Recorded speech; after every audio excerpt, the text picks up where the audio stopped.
কোথায় যেন একটা লেখা পড়েছিলাম। লেখাটা কেন জানি মাথা থেকে সরাতে পারি না দীর্ঘ একটা সময় যাবৎ। তোমাকে একজন পেয়েছে মানে আরেকজন কি বীভৎসভাবেই না তোমাকে হারিয়েছে।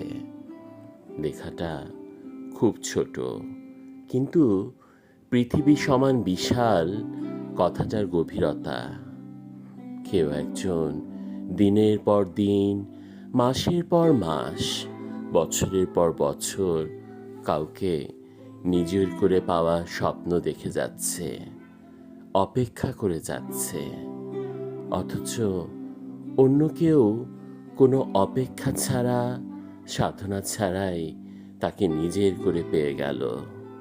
সে জানেও না সে যাকে নিজের করে পেল তাকে পেতে একজন কত শত দিন ধরে ক্ষুধার্ত ভিক্ষুকের মতো তার অপেক্ষায় দাঁড়িয়েছিল।